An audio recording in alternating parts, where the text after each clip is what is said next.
எல்லாருக்கும் வணக்கம். அரட்டை ஸ்குவாட் வந்துட்டோம். இன்னைக்கு வந்து ஸ்பெஷலா ஃபுல் ஸ்குவாடும் அசம்பிள் ஆயிட்டோம். மட்டு வந்துட்டாரு, லாக்கூல் வந்துட்டாரு, வெற்றி வந்துட்டாரு, நான் உங்க வீக்கே வந்துட்டோம். ஸோ எல்லாரும் அசம்பிள் ஆயிட்டோம். எதை பத்தினா ஐபிஎல் பத்தி அரட்டை அடிக்க போறோம். ஏன்னா ஐபிஎல் வந்து 22ஆம் தேதி ஆரம்பிக்க போகுது. ஃபர்ஸ்ட் மேட்ச் ஐபிஎல் எப்படி ஒரிஜினலா ஆரம்பிச்சிச்சோ, அதாவது ஆர்சிபி வர்சஸ் கேகேஆர், அந்த காம்பினேஷன்லயே ஐபிஎல் திரும்பியும் ஆரம்பிக்க போகுது. ஸோ ஈடன் கார்டன்ஸ்ல இப்போ எல்லா டீமுமே ஆல்மோஸ்ட் ப்ரிப்பரேட்டரி கேம்ப்ஸ் எல்லாம் ஸ்டார்ட் பண்ண ஆரம்பிச்சிட்டாங்க. முக்கியமாக நம்ம சிஎஸ்கே ரொம்பவே ஃபஸ்ட்டே ஆரம்பிச்சிட்டாங்க.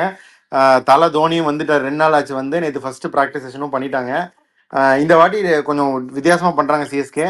எப்பவும் வந்து சேப்பாக்கில் பண்ணுவாங்க இப்போ கேம்ப்பு. இந்த வாட்டி ஐ திங்க் பிசிசி ஏதோ ரூல் போட்டிருக்காங்கன்னு நினைக்கிறேன், ஃப்ரான்ச்சைசஸ்லாம் அந்தந்த கிரவுண்ட்ஸ் யூஸ் பண்ணுறதுக்கு. ஸோ ஐ திங்க் அவங்க ஸ்டார்ட் பண்ணது வந்து இங்கே ஓஎம்ஆரில் இருக்கிற அவங்க சிஎஸ்கேவோட அந்த ஹை பர்ஃபார்மன்ஸ் அந்த கிரவுண்ட்லேயே தான் அவங்க ப்ராக்டிஸ் ஸ்டார்ட் பண்ணியிருக்காங்க. பிளேயர்ஸுமே இந்த வாட்டி அரௌண்ட் இப்போ ஈசிஆரில் தான் தே ஸ்டேயிங். அண்ட் தோனி வந்துட்டார் ப்ராக்டிஸ்க்கு. வீடியோ போட்டாங்க, ஆஷ் வந்ததை போட்டாங்க. கிட்டத்தட்ட I think 9 Indian players have arrived and started practising. Ruturaj Gaikwad captain, Dhoni, Ashwin, Deepak Hooda, இந்த மாதிரி நிறைய இந்தியன் பிளேயர்ஸ்லாம் வந்து ஸ்டார்ட் பண்ணிட்டாங்க. இன்னும் ஃபாரின் பிளேயர்ஸ் யாரும் வரல. தே ஸ்டார்ட் அரைவிங் ப்ராப்ளி இந்த சாம்பியன்ஸ் ட்ராஃபியும் முடியணும். அப்புறம் அதர் இன்டர்நேஷ்னல் கமிட்மெண்ட்ஸ்லாம் முடிஞ்சதுக்கப்புறம் வருவாங்கன்னு நினைக்கிறேன். ஸோ மட்டு, வெற்றி, லாகுல், சிஎஸ்கே கேம்ப் ஆரம்பிச்சிருச்சு. ஐபிஎல் பற்றி நீங்கள் உங்களுடைய ஸ்டார்டிங் கமெண்ட்ஸ் என்னென்னு சொல்லுங்கள். நம்ம சிஎஸ்கேக்கு வந்து கொஞ்சம் நிறைய பிளேயர்ஸ் இன்னும் இன்டர்நேஷனல் ஆக்டிவா இல்ல, அதனால கொஞ்சம் early-ஆவே ஸ்டார்ட் பண்ணியிருக்காங்கன்னு நினைக்கிறேன். ஏன்னா அஸ்வின்லாம் இப்போ அஸ்வின் கூட கொஞ்சம் டிஎன்பிஎல் இதெல்லாம் கொஞ்சம் ஆக்டிவா இருக்காரு. மற்றபடி தோனி, கொஞ்சம் தீபக் கூட இவங்கலாம் வெறும் ரஞ்சி இந்த மாதிரி தான் விளையாடிட்டு இருக்காங்க. இன்டர்நேஷனல் கிரிக்கெட்ல அது நிறைய பேர் இருக்கிறதுனால மேபி கொஞ்சம் சீக்கிரமா ஸ்டார்ட் பண்ணியிருக்கலாம். அண்ட் இன்னும் இப்போ புது ஆக்ஷன்னால maybe new players, old reunion எல்லாம் கொஞ்சம் மிங்கிள் ஆகி கொஞ்சம் இதுவாகிறதுக்காக ஏர்லியாக ஸ்டார்ட் பண்ணியிருக்காங்க. மற்ற கேகேஆரும் ஐ திங்க் ப்ராக்டிஸ் மேட்ச்லாம் ஸ்டார்ட் பண்ணிட்டாங்க. இன்னும் அதில் ரஹானே கேப்டன் போட்டிருக்காங்க ஸ்கோர் கார்டில். அதுதான் கொஞ்சம் டவுட்டாக இருக்கு.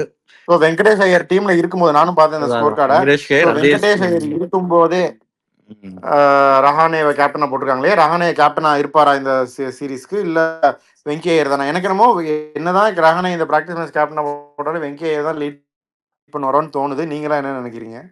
வெங்கடேஷ் ஐயர் வந்து அவரே இன்டர்வியூ கொடுத்திருக்காரு, நான் கேப்டன்சிக்கு ரெடி அப்படின்னு சொல்லி.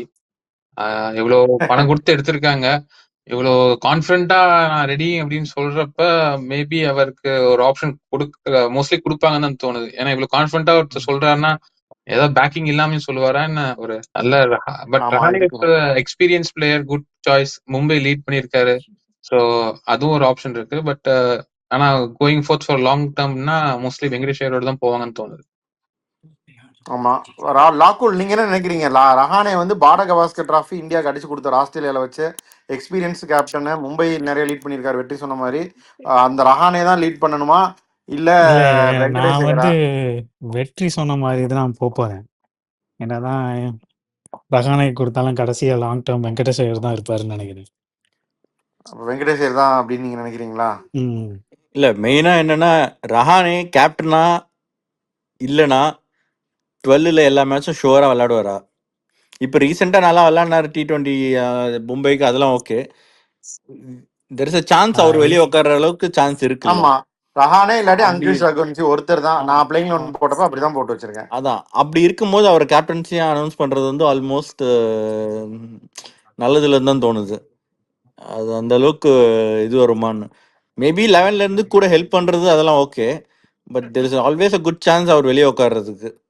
ஏன்னா மனிஷ் பாண்டே, ரகுவன்ஷி, ரஹானே 3 பேர் இருக்காங்க. யாரோ ஒருத்தர் விளாடலாம், இல்ல 2 பேர் விளாடலாம். டிஒய் பாட்டில் கப் நடந்துட்டு இருக்கு, நீங்க எல்லாரும் ஃபாலோ பண்ணிட்டு இருப்பீங்கன்னு தான் நினைக்கிறேன். அதுல வந்து சிஎஸ்கே ராகுல் திரிபாதி அதில் தான் ஆடிட்டு இருக்காரு. அதனால தான் அவர் இன்னும் கேம்புக்கு வரல.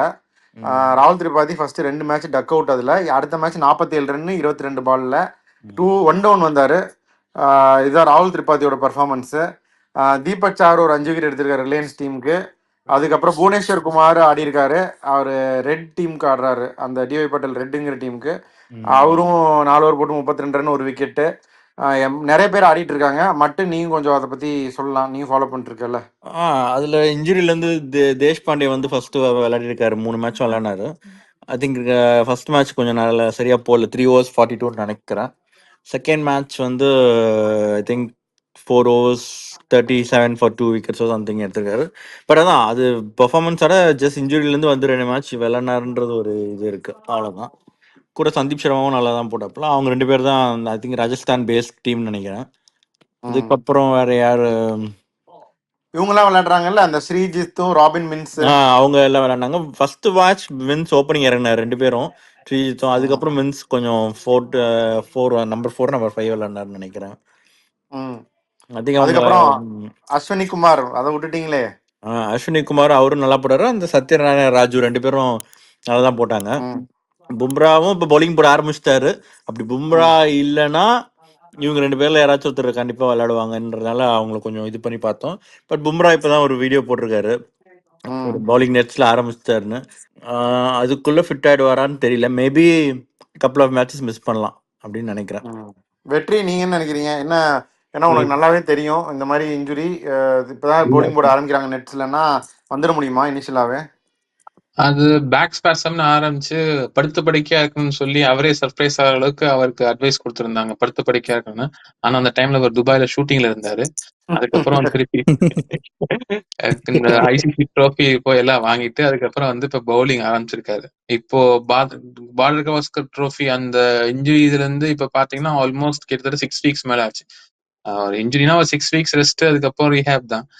அது இப்போ பவுலிங் ஆரம்பிச்சிட்டாருன்னா இப்போ T20 பொறுத்த வரைக்கும் இட்ஸ் ஒன்லி 4 ஓவர்ஸ் தானே, அது எப்படி யூஸ் பண்றாங்க தானே. ஸோ ஒர்க் லோட் பெரிய அளவுக்கு இருக்காரு. So is able to bowl 4 ஓவர்ஸ்னா அவங்க வந்து I think I'll be ready for the first match. சென்னையோட ஆடுறதுக்கு இல்ல. இப்ப என்னன்னா யாராவது ஒருத்தர் ஃபர்ஸ்ட் பேக் ஸ்பாசம் வந்துச்சு ஒரு இது பண்றாங்கன்னு பாருல. ஏற்கனவே சர்ஜரி பண்ணிட்டு ஒரு international tournament ICC champions trophy tournament வந்து விளையாடாம விட்டுட்டு ஃபர்ஸ்ட் மேட்சே வந்து விளையாடினா பேக்லாஷ் இருக்குமா இருக்காதா அப்படின்னு பார்ப்பாங்க. அதுவும் இன்ஜூரி ஆயிடுச்சுன்னா அதுக்கப்புறம் ரொம்ப இருக்கும். அதனால தே வில் டேக் இட் ஸ்லோன்னு தான் நான் நினைக்கிறேன். அவங்க ஸ்கேன்ஸ் வந்து நெகட்டிவா தான் இருந்துச்சுன்னு சொன்னாங்க. ஸோ பேக் ஸ்பாசம் பொறுத்த வரைக்கும் இட்ஸ் மோர் ரியாக்ஷன், இட் ஸ்ட்ரெஸ்னால தான். அத்தனை டெஸ்ட்டை தொடர்ந்து ஆடி ஒருத்தரே டிபெண்டா இருந்து ஓவர் அவர் ஒருத்தர் தான் பவுலர் ரிசல்ட் கொண்டு வர முடியும்னு சொல்லி அவர் மேல் டிபெண்டா இருந்தது ஒரு காரணமா இருக்கலாம். இப்போதைக்கு இஸ் ரெஸ்டட் கம்ப்ளீட்லி. அதோட வந்து நீங்க லோட் பண்ணதான் ரிகவரி ஃபாஸ்டர். அது அளந்துகிட்டே இருக்கிறது கொஞ்சம் கஷ்டம் தான். பிளஸ் அதான் 4 ஓவர்ஸ்ன்றது வந்து அவங்களோட ட்ரைனிங்ல ஒரு மேக்ஸிமம் 4 ஓவர்ஸ் தான் போடுவாங்க அவங்க. அந்த அளவுக்கு இல் பி பேக். அது for his calibre I think அது ஒரு ஸ்டார்ட் பண்ணி கிராஜுவலா மேபி நீங்க சொன்ன மாதிரி ஒரு மேட்ச் ரெஸ்ட் பண்ணலாம். இல்லாட்டி இவங்க இதை சூப்பர் இம்பாக்ட் பிளேயர் யூஸ் பண்ணிக்கலாம். இம்பாக்ட் பிளேயர் யூஸ் பண்ணி 4 ஓவர்ஸ் மட்டும் போட்டு அதுக்கப்புறம் வெளியே உட்கார வச்சிடலாம். இல்ல 4 ஓவர்ஸ் போட்டு அதுக்கப்புறம் எப்படியெல்லாம் கொண்டு வந்துக்கலாம் அவங்க. ஸோ பும்ராவை ஹேண்டில் பண்றது கண்டிப்பா இப்போதைக்கு ஒரு நேஷனல் ட்ரெஷர்னே சொல்லலாம். நல்லா பார்த்து ஹேண்டில் பண்ணும். பட் ஐ திங்க் மோஸ்ட் ஏன்னா சாம்பியன்ஸ் ட்ரோஃபி வந்து லாஸ்ட் மினிட்ல தான் தே செட் இல்ல வேணாம்னு சொல்லி வித்ட்ரா பண்ணாங்க. Then you was able to play. இப்போ பவுல் பண்ண ஆரம்பிச்சிட்டாருன்னா I think I'll definitely be fit for the first match தான் தோணும். ஓகே, ஆனா மும்பைக்கு இது மட்டும் இன்ஜுரி கன்சர்ன் கிடையாது. அல்லா கசன்ஃபார் வந்து ரூல்ட் அவுட், அது அனௌன்ஸ் அஃபிஷியலி. அவங்க ரீப்ளேஸ்மெண்ட்டும் எடுத்துட்டாங்க, முஜீப் எடுத்திருக்காங்க. என்ன நினைக்கிறீங்க? முஜீப் ஸ்ட்ரைட்டாகவே வாக் இன் டு தி 11-ஆ இல்லை அவங்க வந்து எக்ஸ்ட்ரா ஒரு பேட்டர் ஆடுறதுக்கு ஒரு வாய்ப்பு இருக்குது? Will Jacks, Rickelton, Santner and Boult இந்த காம்பினேஷனும் போகிறதுக்கு வாய்ப்பு இருக்குது. ஸோ என்ன நினைக்கிறீங்க நீங்களாம்? இல்லை, ரிக்கில்டன் நல்ல ஃபார்மில் இருக்காரு, ஓகே. பட் அவங்க வில்ஜாக்ஸ் வந்து மிடில் ஆர்டரில் விளையாட வச்சா அவரோட இதுவே போயிடும். போய் கட்டி பிடிச்சிட்டுலாம் வந்தாங்க வில்ஜாக்ஸை விட்டதுக்கு. அதான் சொல்கிறேன், வில்ஜாக்ஸை மிடில் ஆர்டரில் விளையாட விட்டா அவன் இதுவே போயிடும்ன்றான். அதனால வில்ஜாக்ஸ் கண்டிப்பாக ஓப்பனிங் தான் இறங்குவார். ஸோ ரிக்கில்டன் இது கிடையாது. எதர் ஸ்ரிஜித்துக்கு, அது கிருஷ்ணன் ஸ்ரிஜித் இல்லைன்னா மின்ஸ் தான் கீப்பிங் பண்ணுவாங்கன்னு நான் நினைக்கிறேன். ஸோ அதான் they will go with Jacks, Santner, Boult and Mujeeb அப்படின்னு நினைக்கிறீங்க நீங்க? ரொம்ப வருத்தத்தோட சொல்ற மாதிரி இருக்கு. ஆமா, நீங்க தான் எனக்கு முஜீப் அந்த பேனத்தில் வருத்தம் எடுத்துருக்கீங்க. தெரியுது. உங்களுக்கு என்ன வருத்தம் ராகுல்? அதான் முஜீப் எடுத்திருக்கீங்க. ஓஹோ, சரி. மற்ற டீம்ஸ்லாம் எப்படி ப்ரிப்பேர் பண்ணிட்டு இருக்காங்க? மட்டும் வேற யாராச்சும் கேம்ப் ஸ்டார்ட் பண்ணிருக்காங்களா உனக்கு தெரிஞ்சு? பஞ்சாப்லாம் நடுவில் கேம்ப் ஸ்டார்ட் பண்ணியிருந்தாங்க. பஞ்சாப், அப்புறம் லக்னோ சூப்பர் ஜெயின்ஸ், இவங்கெல்லாம் இருக்கிற டொமஸ்டிக் பிளேயர்ஸ் வச்சு இப்போ அவங்களும் இந்த இது டிவை பட்டியல பதோனி இவங்கெல்லாம் ஒரு டீம்ல விளையாடிட்டு இருந்தாங்க. அந்த அளவுக்கு ஒன்றும் பெர்ஃபார்ம் பண்ணல அவர் சொல்றாரு. நேஹல் வதேராவும் விளையாடுறான்னு நினைக்கிறேன். நேல் வதேரா இவங்கெல்லாம் விளையாடிட்டு இருந்தாங்க. இந்த சஷாங்க் சிங் வந்து பவுலிங் போட ஆரம்பிச்சிருக்காரு. இப்ப பாத்தீங்கன்னா போன தடவை நல்லா ஆடினாரு, எல்லாரும் அப்ரிஷியேட் பண்ணாங்க. இந்த சஷாங்க் சிங் அசுதோஷ் 2 பேருமே இந்த பஞ்சாப் டீமுக்கு. அசுதோஷ் வந்து இப்போ டெல்லி போயிட்டாரு. சஷாங்க் வந்து நல்லா பர்ஃபார்ம் பண்ணாரு, ரீட்டைன் ஆயிட்டாரு. அதுக்கப்புறம் டொமஸ்டிக்லி வெல். இப்போ வந்து டிவை பட்டேல் வந்து பார்க்கணும், அது முன்னாடி சரி நிறைய பவுலிங் போடுறாரு, ஒரு எக்ஸ்பென்சிவா இருக்காரு, பட் விக்கெட் எடுத்துட்டு இருக்காரு. What you think? அவங்களுக்கு ஏற்கனவே 4 ஃபாஸ்ட் பவுலர், ஸ்டாயினிஸ் தான் 4வது பவுலர் இருக்காங்க. I don't think will get bowl இந்த ஐபிஎல். டொமஸ்டிக்ல யாருன்னா போடலாம், ஐபிஎல்ல பவுலிங் கிடைக்காதுன்னு தான் நான் நினைக்கிறேன். அந்த அளவுக்கு இன்னும் அந்த மேட்சஸ்லாம் பார்த்தா ஒரு 115 to 125 அந்த ரேஞ்சில் மீடியம் பேஸ் போடுறாரு. நாட் வெரி இது. ஸோ அதெல்லாம் ஒன்றும் ஐபிஎல் எல்லாம் பவுலிங் கிடைக்காது. ஓகே. ஆர்சிபி வந்து பார்த்தோம்னா இந்த அதான் அவங்க எப்பவுமே இந்த ஜெர்சி ரிலீஸ் பண்றேன், இந்த இதை அன்பாக்ஸ் பண்றேன், அதெல்லாம் நிறைய ஈவெண்ட் ப்ரோ இதெல்லாம் பண்ணிட்டு இருந்தாங்க. இந்த வாட்டி கேப்டன் அனௌன்ஸ் பண்றதுக்கு ஒரு ஈவெண்ட்லாம் பண்ணி வீடியோலாம் போட்டாங்க. இப்போ வந்து இந்த ஸ்டேடியம் யூஸ் பண்ணக்கூடாதுன்னு சொல்லியிருக்காங்க பிசிசிஐ. இப்போ டபிள்யூபிஎல் வேற நடந்துட்டு இருக்கு ஆக்சுவலா சின்னசாமியில் ஆஸ் வி ஸ்பீக். இன்னைக்கு கூட டிசிஎம்ஐ மேட்ச் நடந்துட்டு இருக்கு. கடைசி 3 நாளா நீங்க எவ்வளவு ஃபாலோ பண்றீங்கன்னு தெரியல, எல்லா மேட்சுமே 140 தான் ஹையஸ்ட் ஸ்கோராகவே இருந்திருக்கு சின்னசாமியில். ஒரு ஹை ஸ்கோரிங் வென்யூ. இப்போ 140க்கு மேலே ஸ்கோரே போகல. என்ன நினைக்கிறீங்க? இந்த விக்கெட் தான் யூஸ் பண்ணுவாங்களா? எப்படி இருக்கும் ஐபிஎலுக்கு இந்த இது கண்டிஷன்ஸ் சின்னசாமியில்? ஐபிஎல் பொறுத்த வரைக்கும் சின்னசாமி வந்து supposed to be hunting ground for batsman. So pitch வந்து கொஞ்சம் ஐ மீன் இப்போ டோர்னமெண்ட் முடிஞ்ச உடனே கொஞ்சம் அட்ஜஸ்ட் பண்ணுவாங்கன்னு தோணுது. அப்படியே ஃபிளாட்டா விட்டாங்க, லோ ஸ்கோரிங்கா இருந்தா ஆர்சிபி அதுக்கு தயாரா இருக்க மாட்டாங்க. ஸோ அதுவும் ஹை ஸ்கோரிங் இல்லைன்னா ஐபிஎல் என்டர்டெய்னிங்கா இருக்காது. ஸோ அதுக்கு ஏத்தாப்புல பிட்ச் வந்து டபிள்யூபிஎல்கே இருக்கே, கொஞ்சம் ரெடி WPL பண்ணுவாங்கன்னு சொல்றீங்களா? கண்டிப்பா. ஏன்னா எல்லா பிட்சும் இப்போ சவுத் பிட்ச்னாலே கொஞ்சம் இந்த மாதிரி ஆயிடுச்சு அப்படின்னா, இப்போ சென்னை பிட்ச் இருந்தாலும் கொஞ்சம் ஸ்லோன்னு தான் எதிர்பார்க்கிறோம். அதே மாதிரி ஆர்சிபி பிட்சும் இந்த மாதிரி கொஞ்சம் ஸ்லோ ஆயிடுச்சுன்னா அப்புறம் சொல்ல முடியாது. நம்ம வருஷம் வருஷம் ஒன்னு கனெக்ட் பட்டு பண்றோம், அவங்க பதிலுக்கு அவங்க இன்னொரு கனெக்ட் பண்ணி அவங்க இன்னொன்னு பண்றாங்க. பட் அதனால அவங்களுக்கு இருக்கிற ஸ்பின்னர்ஸ்க்கு அவங்க வந்து எதிர்பார்க்கறது ஃபிளாட் பிச்சஸ் எதிர்பார்ப்பாங்க. இன்னும் அந்த அளவுக்கு ஸ்பின்னிங் ஒன்றும் டீம் அந்த அளவுக்கு ஒன்றும் இல்லையே. யார் குணால் பாண்டியா, சுயாஷ் சர்மா, ஸ்வப்னில் சிங் வச்சுட்டு வேற யார் இருக்கா? Maybe Livingstone. இவங்க 4 பேரை வச்சுட்டு பெரிய ஸ்பின்னிங் ட்ராக்லாம் போட்டால் கஷ்டம்தான். அதுவும் அவங்க விளையாடுறவங்களும் பெருசாக யாரும் ஸ்பின் அந்த அளவுக்கு நல்லா விளையாடுவாங்கன்னு தோணல. ஓகே. சன்ரைசர்ஸ் கேம்ப்ல இருந்து ஒன்றும் பெருசா அப்டேட் இல்லையே. ஷமி ஃபிட் ஆயிட்டு வந்துட்டாரு. I think he should be good to go தான். வேற ஏதாவது இன்ஜுரி கன்சர்ன்ஸ் ஏதாவது இருக்கா? ஏதாவது அப்டேட் சன்ரைசர்ஸ் இருக்கா? கேம்ப்ல இன்டர்நேஷனல் பிளேயர்னு பார்த்தாலே என்ன இந்தியால இருந்து கொஞ்சம் பேர் தான். அபிஷேக் சர்மா, இஷான் கிஷன், ஷமி தவிர பெருசா யாரும் சொல்ற மாதிரி இல்ல. நிதிஷ் ரெட்டி இந்தியா பிளேயர் தான், அதான் அவரும் இன்ஜூரி தானே இன்ஜுரியில தான் அவர் இருக்காரு. இன்னும் இதுல அகாடமில தான் இருக்காரு என்சிஎல்ல. ஸோ அதனால மற்றபடி ஐபிஎல் எல்லாம் ஃபிட் ஆகிற வாய்ப்பு இருக்கா இல்ல கஷ்டமா? இல்ல அதெல்லாம் ரெக்கவர் ஆயிடுவார். ஃபர்ஸ்ட் மேட்ச்ல இருந்து ஃபிட் ஆயிடுவார். எல்லாரும் ஃபிட்டா தான் ஐபிஎல் இருப்பாங்க. டிங்கரிங் எல்லாம் பண்ற ரெடியா வந்துருவாங்க, கவலைப்படாதீங்க. அதான் எல்லாம் இப்பெல்லாம் உஷாரா இருக்காங்க. ஒரு 3 மாசம் 4 மாசத்துக்கு முன்னாடி ஏதாச்சும் பண்ணணும்லாம் பண்ணிக்கிறாங்க. கமின்ஸ் கண்டிப்பா திருப்பி ஐபிஎல் ஸ்டார்ட் பவுலிங்னு சொல்லியிருக்காரு. ஸோ கமின்ஸும் ரிட்டர்ன் வந்துருவாரு. Hazlewood also on track to return for RCB in IPL. So இவங்க 2 பேரும் வந்து long injury lay off after the Border Gavaskar trophy. But 2 பேரும் எக்ஸ்பெக்டட் ரிட்டர்ன் டு ஐபிஎல். அதை வச்சுதான் அவங்களோட ஒர்க் லோட் பில்ட் பண்ண போறாங்களாம் வேர்ல்ட் டெஸ்ட் சாம்பியன்ஷிப்புக்கு. 2 பேருமே சாம்பியன்ஸ் டிராஃபி மிஸ் பண்ணதுக்கும் நிறைய உள்கூத்து இருக்கும்னு நினைக்கிறேன். கண்டிப்பா இவங்க அதான் ஸ்டார்க் ஓப்பனா சொல்லிட்டான், லைட்டா ankle pain and personal opinions அப்படின்ட்டான். அது ஸ்டார்க் அவங்களுக்குள்ள ஏதாவது விரிசல் இருக்கா, பஞ்சாயத்து இருக்கா, இல்ல ஏதாவது காரணம் இருக்கான்னு தெரியல. வெற்றி எல்லாருக்கும் வயசாயிடுச்சு. வெற்றி எல்லாம் கடைசி 2 வருஷம் 3 வருஷம் ஸ்டார்க்கலாம். ஸோ பெரிய கான்ட்ராக்டை இது பண்ணிப்போம், ஐபிஎல் இது பண்ணிப்போம், ஃபிட்டா இருப்போம்னு பாக்குறாங்களா? பிளஸ் மேபி வேற ஏதாச்சும் காரணமா கூட இருக்கலாம்.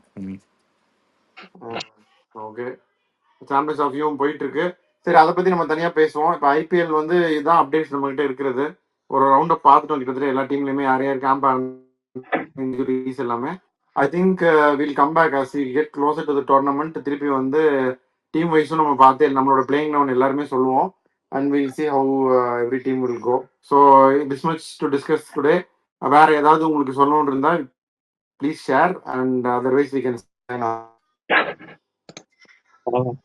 Almost countdown for the IPL tournament start பண்ணிடலாம். Just over less then 30 days இருக்கு.